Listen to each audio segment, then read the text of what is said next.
Number 8. Let's talk about lemmings. When you hear the word lemmings, you might think of two things: this video game and some sort of small creature that suicidally leaps off cliffs when its population grows too large. In case you didn't to know, lemmings are real and adorable and not suicidal. The origin of this myth is a bit unclear, but the video game Lemmings may have done a lot to convince a younger generation that lemmings are willfully suicidal and extremely frustrating to micromanage, thus deserving of mass extermination.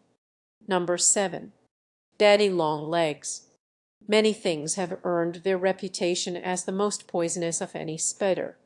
But they are also pretty common, so you might wonder why more people die today of daddy long leg bites every year. Like a good conspiracy theory, this myth covers its own tracks by saying that their fangs are too small to penetrate human skin. You could score 1 for Team Human, except that this misconception is a triple whammy of wrongness. 1. Daddy long legs don't have fangs because 2. They don't produce venom because 3. They aren't even spiders. Number 6. Ostriches. Let's review the properties of these flightless birds, shall we? They are up to 9 feet tall, up to 340 pounds, aggressive, with sharp beaks and long claws. Essentially, an ostrich is the closest thing to a living raptor you're ever going to see. That is until our genetic engineering technology gets better. Come on, Dinopocalypse. Anyway, keeping these facts in mind, if you decide to threaten an ostrich, do you really think it's going to stick its head in the sand and wait to die? No, of course not. If you re lucky, it all run away at 40 miles an hour, and if you re not, it's fatality time for you.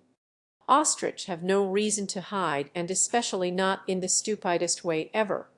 If they did, they would have survived about as long as another species of flightless bird. While we re-talking about flightless birds, number 5. Baby birds. Don't abandon her baby because you've touched it any more than a human mother would abandon her baby if a bird touched it. If you find a baby bird and can easily reach its nest, it's perfectly fine to put it back. Number 4. Goldfish memory. Goldfish do have memories longer than 3 seconds or 7 seconds or whatever other made-up number always accompanies this fact. They can actually be trained and will remember what they've learned for months, which is more than can be said for many humans. On an unrelated note, goldfish are also delicious. Number 3. Dog vision. Poor dogs forever living in their sad monochrome worlds. Except they don't.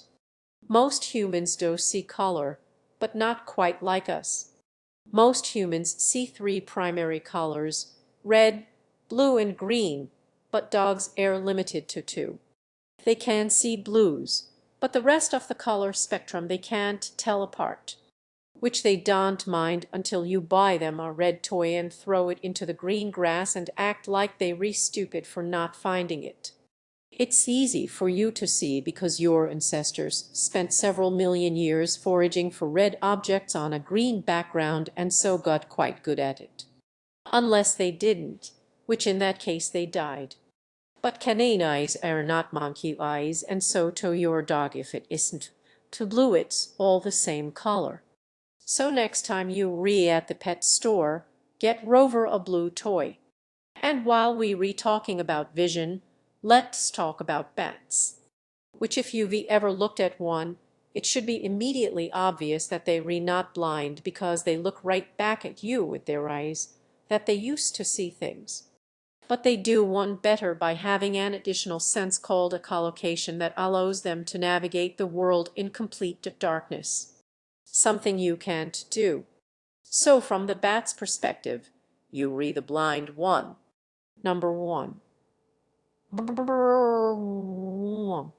You can boil a frog to death if you do it very slowly. This one is true, sort of. Friedrich Goltz demonstrated that a frog will remain blithely in a pot of water, brought to boil if the temperature is raised slowly enough. However, the rather salient fact that is often left out of the retelling is that Goltz cut out the frog's brains before placing them in the pot, which rather puts the frog at a disadvantage. Goltz also showed that if you don't lobotomize the frog first, then surprise, it jumps out of the pot. It seems likely, but please don't try this at home, that removing the brain of any animal would rather hinder their instinct of self-preservation and also make them more gullible about common misconceptions.